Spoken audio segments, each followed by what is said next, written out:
All right, it's 12 o'clock. Good afternoon, everybody. I guess it's right on the cusp of good morning and good afternoon. I'm Karen Whitico. I am co-CEO of Prevention Resources and colleague of Amy's, and we're going to be presenting mental health first aid today.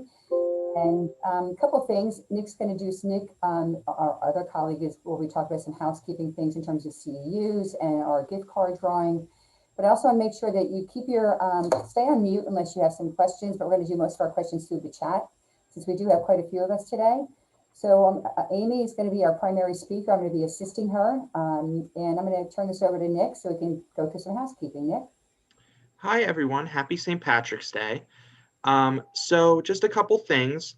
At the end of the presentation, or close to the end of it, I will post a link into the chat for the pre/post evaluation.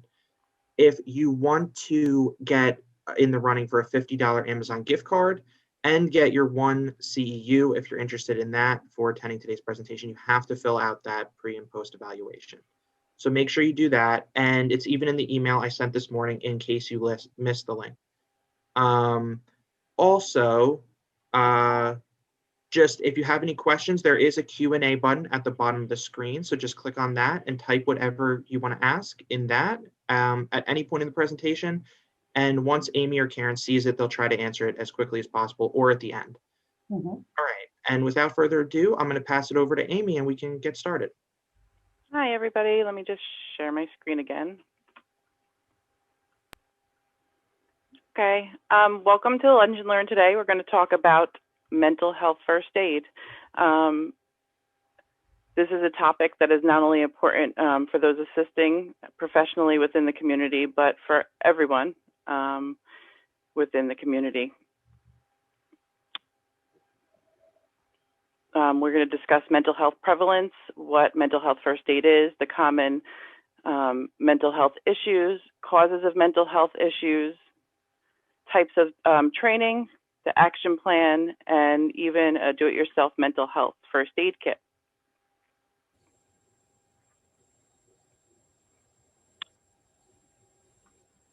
More than 50% of people will be diagnosed with mental illnesses or disorders in their lifetime.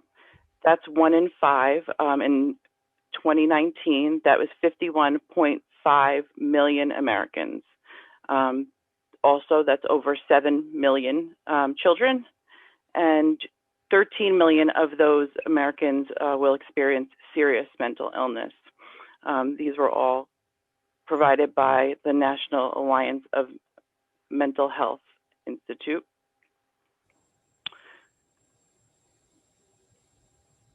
Knowing these statistics, it is easy to see how each and every one of us will encounter some sort of mental illness. So what is mental health first aid? Mental health first aid is a training program that was established by the National Council for Behavioral Health, originally in Australia, and it was introduced in the United States in 2015.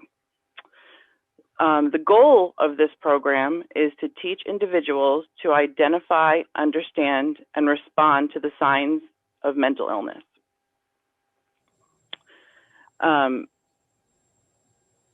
Each person at the end of this training will be able to reach out and provide first aid to someone who is developing or in a mental health crisis.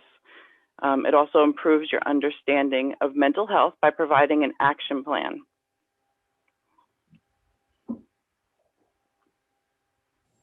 Can you go back for a minute? Because I think sure. An important piece at the end there.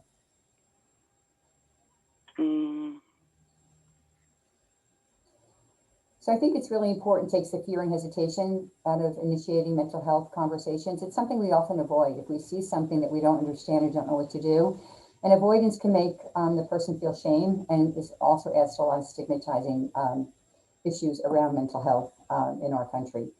And I just want to also put the caveat that no one's going to be an expert. No one's going to be expected to diagnose, understand every mental health disorder that exists.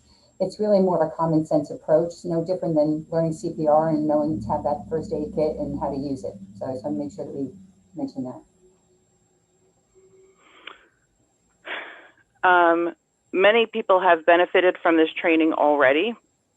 as you're going to see in the video on this next slide.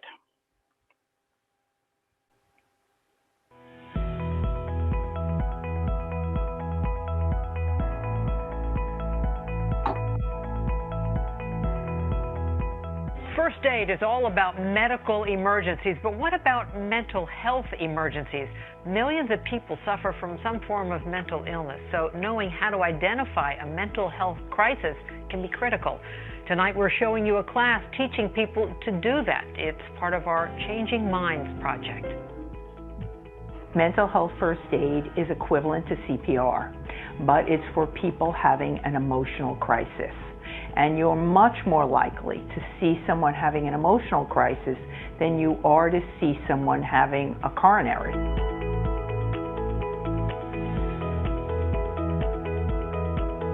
Brian Gibb is the Director of Public Education at the National Council for Behavioral Health.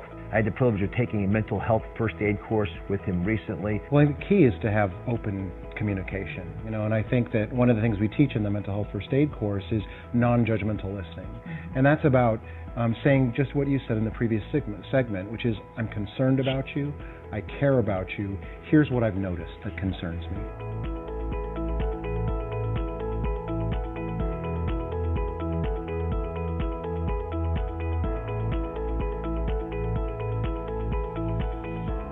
We have a protocol. We've never had it in mental health. We've never empowered first responders, regular citizens, to get that kind of CPR of mental health training that they would get in any other situation.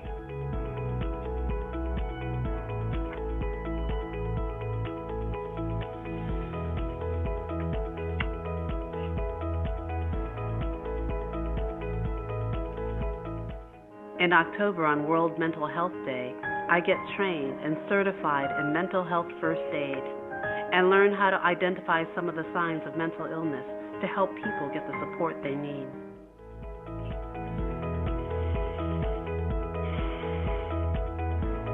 The classes are open to the general public and the cost is minimal. Today's class includes Shane Phillips. He hopes to better understand his sons with special needs, and medical student Raquel Richardson. There are different warning signs, and I guess the most important thing I've learned today is that it just looks different across the ages. So depression for a youth looks completely different for a middle age. The program is funded through a combination of government and private money, and since 2008, 500,000 people have completed the course.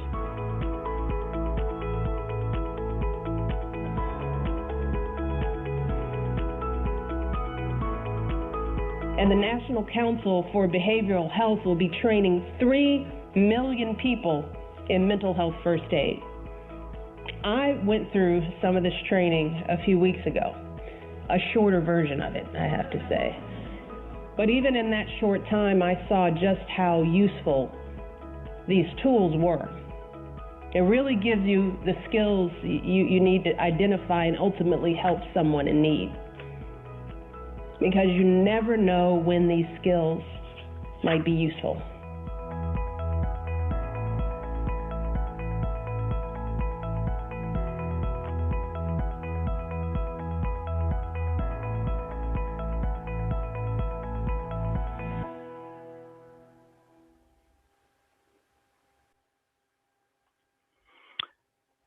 Before we go on to the next slide, Karen, I think that you can also speak to the importance of, especially in this pandemic situation, how increasingly the importance of mental health first aid is for everybody in the community. And hopefully, this will help everybody understand that the importance of mental health first aid is exactly that. Becoming a mental health first aider increases your knowledge of the signs and symptoms and risk factors for mental illness and addiction. It increases your ability to identify it for individuals who may be in crisis. It increases your own personal mental wellness if you're more aware of what your feelings are. You can help others better. and it reduces the social distance between individuals created by that stigma that you were speaking of, Karen, or the negative attitudes and perceptions of mental health. You know, I think that's an important piece, is increased personal mental wellness. I love the adage that when you help somebody else, you help yourself, right? We don't exist in isolation. I think every time I pick up the news feed in the morning, I read, as you all do, we all see something about the pandemic and how it's helping us hurting us with anxiety and depression. Social isolation is huge, which we know is a big risk factor. And I think also the fact is that the more we can be comfortable in reaching out to people that may be in crisis and finding the words to be able to be empathic and just to say, I'm here if you need me. In fact, this morning I spoke to somebody about that, and it really helped that person feel a lot less stressed. So it really makes a huge difference in someone's life, just reaching out and reducing the shame and stigma that often is associated with mental health and substance use disorders. Yeah, I really like, out of everything here, I just, as a medical professional background, I can't stress the importance of how mental health first aid is just as important as CPR. So I had to include that mental health first aid quote. Just as CPR helps you assist an individual having a heart attack,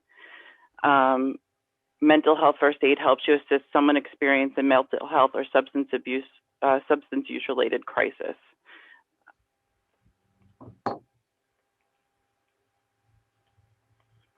So one thing I wanted to see if you guys would be willing to put in the chat, somebody's watching it.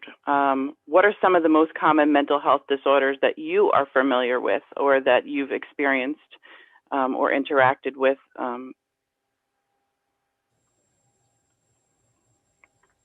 I'll watch the chat while you go through the slide, Amy. Okay, there's nothing in there. Oh, there they are. Anxiety. I was going to put anxiety myself. Anxiety. Depression, anxiety. Okay. So there's a range, but there's some commonality with anxiety, depression. Anxiety disorders are among the highest in the United States at this time, with an estimated 48 million Americans in 2019. Now, we just got into 2021 in the middle of a pandemic, so I'm sure those numbers have escalated dramatically, along with mood disorders, which was the second major depression. This slide highlights just a few of the multiple mental health illnesses that people encounter daily. In the spring of 2020, nearly half, 45% of adults in the United States reported that their mental health has been negatively impacted due to worry and stress over the virus. So I think this topic is even more significant right now for everybody.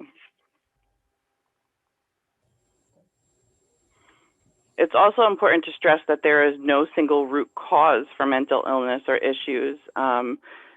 Everybody has different factors that can contribute to the development of a mental illness. There's adverse life experiences, which in New Jersey we know we're just started a whole new advocacy for that. Chronic medical conditions, people who suffer from diabetes, biological or factors, exposure to stuff within the environment before you were even born. Social isolation, which is a big thing with COVID, the pandemic. You can't get out there, you can't hug. I know a bunch of huggers. You can't engage with people. Previous mental illness within the family, and just stress, just simple stress. So these are all issues that I don't think anybody can say they've never encountered.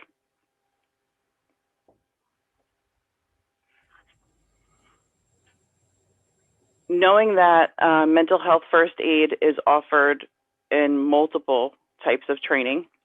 There's one dedicated just to youth.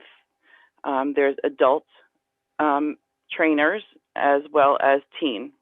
They also offer specialized training for first responders, veterans, public service and safety agencies, and right now it can be done virtual or in person. Trainings are also able to be specialized towards the specific mental illness, anxiety disorders, trauma, depression, and mood disorders. Each class runs for approximately 7 hours virtually.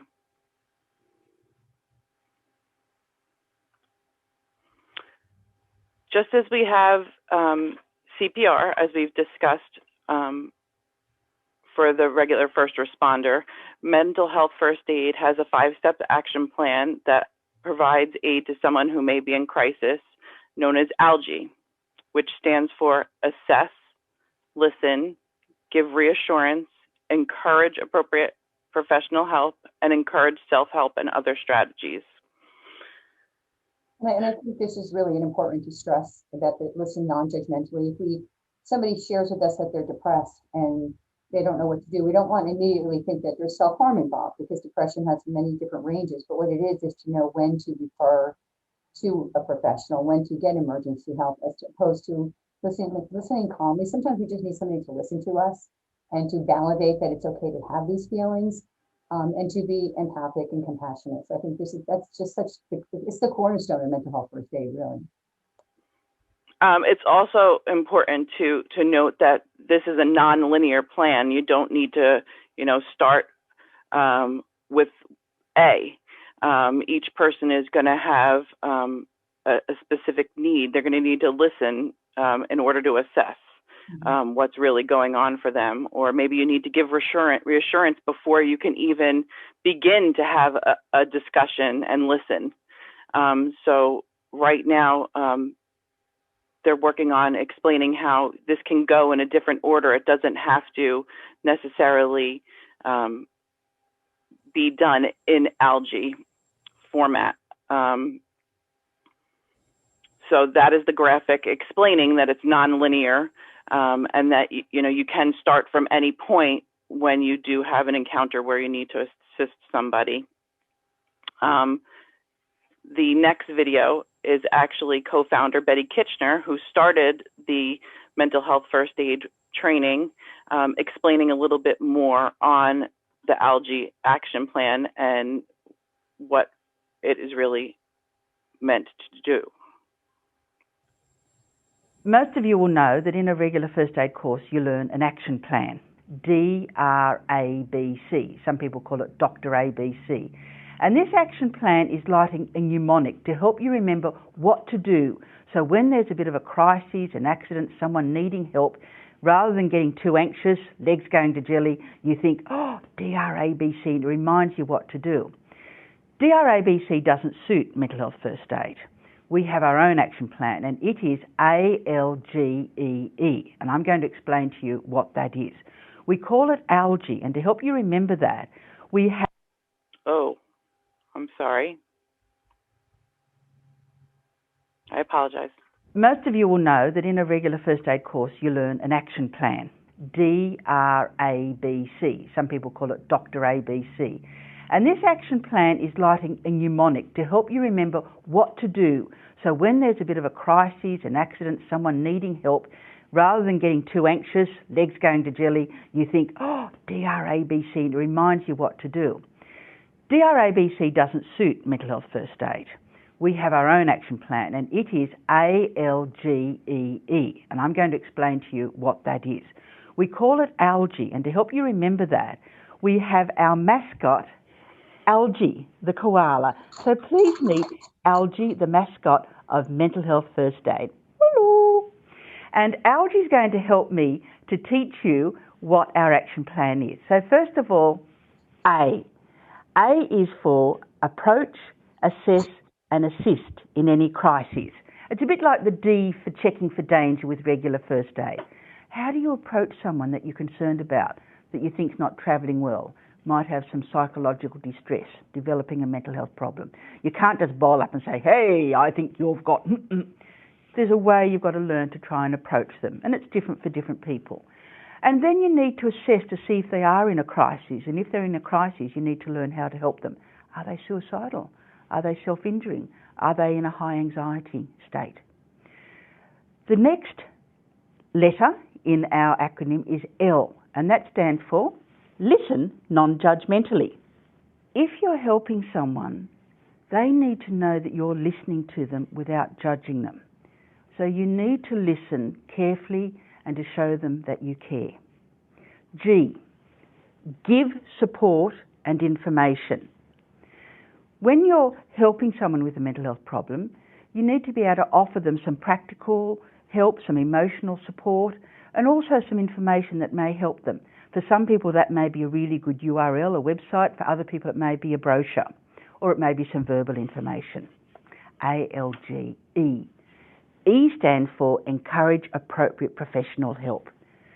You'll learn in this course who are the best people to go to get help. How do you know if they're giving the best evidence-based treatments? And that's something you as a first aider can encourage someone to do. The final letter is E in our action plan. Encourage other supports. That could be encouraging the person to find supports from friends, family, support groups, and other things to help them on their road to recovery. Now, unlike DRABC, where they are actually sequential steps, our action plan, ALGE, that's me, are not sequential steps. They are actions that you could be doing simultaneously. Of course, listening non-judgmentally, you'll be doing the whole time that you're giving help.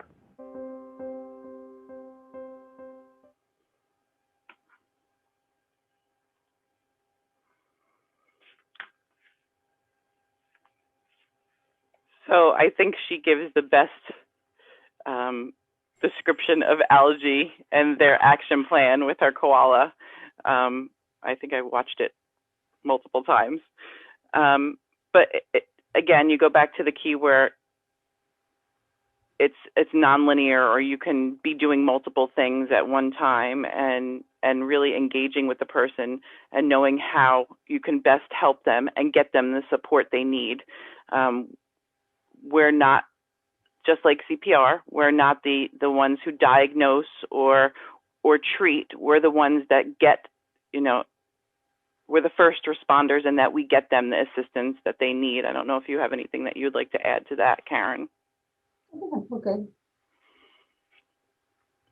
So this next slide is, I think, one of the most important, also related, along with ALGE, because if we're not promoting self-care as a family member or an individual or a community member or even a professional in helping somebody we encounter with mental illness, if we're not taking care of ourselves first, we're not of any use to anyone.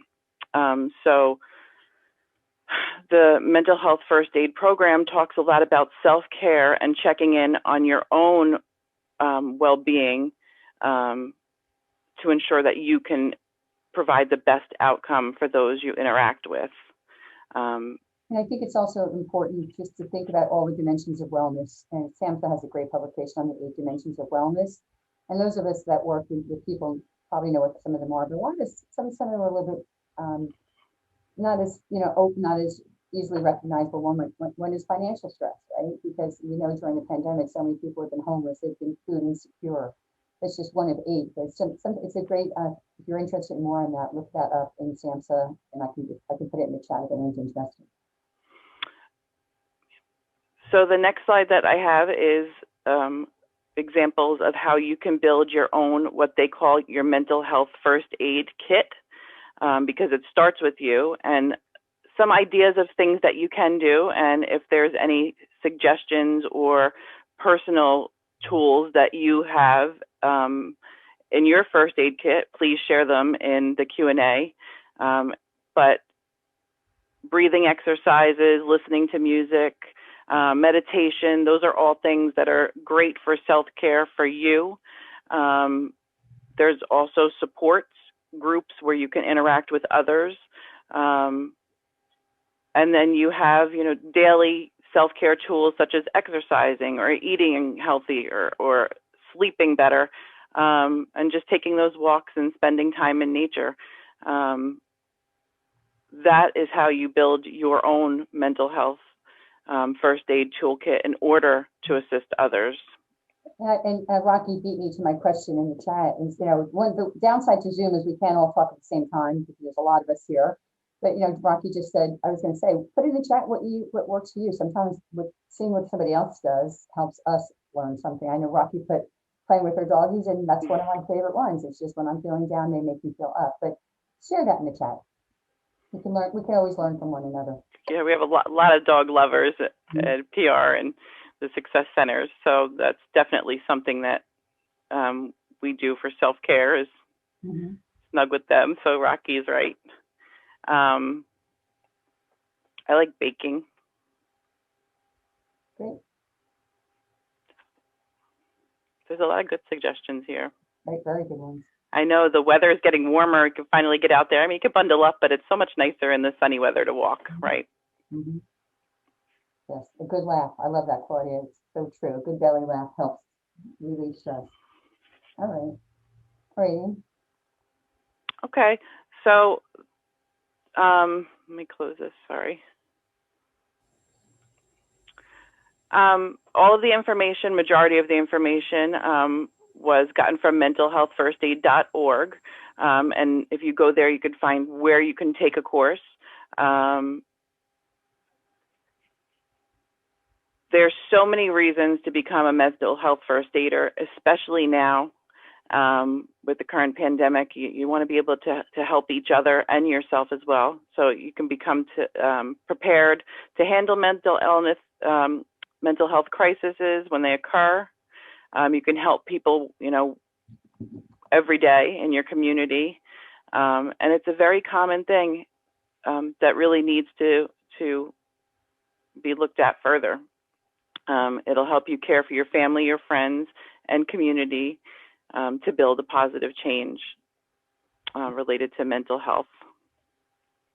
And I think what I would like to say in closing is I have often had people say to me, I don't know what to say.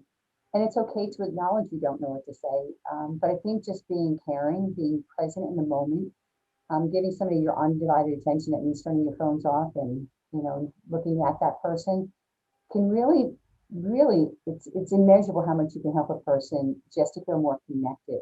So I think, going back to Algie, but I think just being a good listener and don't avoid it because you're afraid. That would be my closing thought. Don't avoid reaching out to somebody because it's difficult. It can be difficult, but it's worth it. It's worth helping someone. Are there any questions in the Q&A? I don't see any questions. I see a lot in the chat. Thank you for sharing that. A lot of great ideas that you share with one another. All right, Amy, anything else? All right. So what we're going to do, I'm going to post the link to the pre and post evaluation and make sure you guys fill that out in order to get your CEU or be in the running for the $50 Amazon gift card. And while you guys are filling that out, feel free to put any Q&A questions in the little Q&A box and we'll try to go through them. Or unmute yourself and ask the question. If it gets too noisy, we can always go back to the box. So. Also, as a little extra bit of information, we're having our biannual parenting conference on April 14th. It's going to run from 10 a.m. to 1 p.m. It's totally free to sign up for, and there's going to be a $100 gift card. And it's 4 different presentations on great topics. I'll put the link to that in the chat if you want to sign up now. We would love to see you there. Nick, can you share what the topics are? Sure, give me 1 second. So somebody asked if the training was open to staff of schools. Yes, I was going to just type in there, but yes, it is. Always. We it's and how we title it is for parents and youth serving professionals, because we recognize most of us are parents. If you're an aunt, a parent yourself, but we work with youth, and so parenting comes in many roles and ways. So we open that to youth serving professionals as well. And it is virtual. We're not in person yet. We're still following all CDC's guidelines. We are all looking forward to that day when we can be in person, but it will be virtual. So I saw a question here that said, can you send the post-test link in a separate email? So I sent out a link to the pre/post test. It's all in one go. In an email I sent around 10 a.m. this morning. Also, the link to the test is a SurveyMonkey link in chat. If you want to click on that, you can click on that now and fill it out. It doesn't take too long at all. So some of the topics for our parenting conference are the role of a trusted adult is one, parenting resilient children, understanding adverse childhood experiences, ACEs, and building self-healing communities. And the last one will be helping our children to be safe through prevention education. So those are all great topics. You're sure to learn a lot from it. And April is Child Abuse Prevention Month, so it ties in directly to that. And I saw a question from Amy. The CEU certificates, we were waiting on them to come in, so they're going to be going out tomorrow. They're going to be sent out tomorrow. We have the licenses. So if you put all your information in, you'll get a bunch of emails if you signed up for more than one. All right. There's no other. If there's any other questions you know how to reach us, just send us an email. And we thank you for your time and have a great day. Thank you, Amy, for presenting. Oh, you know what? Don't end it just yet. Hold on. We had an issue with one of the links, so I'm gonna post that one again. Give me 1 second. And there was a Q&A question, Karen, if there were specific trainings for police officers, and I said yes. There are specific trainings geared to just healthcare professionals, just first aid, first responders, police officers, that is offered by the National Behavioral Health Institute. Great, thank you, Amy. I didn't see that. All right. Okay, so if you missed that link and we end the webinar, you can see it in the email I sent this morning. And it should be a SurveyMonkey link. So feel free to fill that out. I won't pick a winner for the gift card until tomorrow. And whoever's the winner will get that email. Thanks, everybody. Have a good day. Thank you, everybody, for attending. Thank you. Thank you. All right. Bye-bye.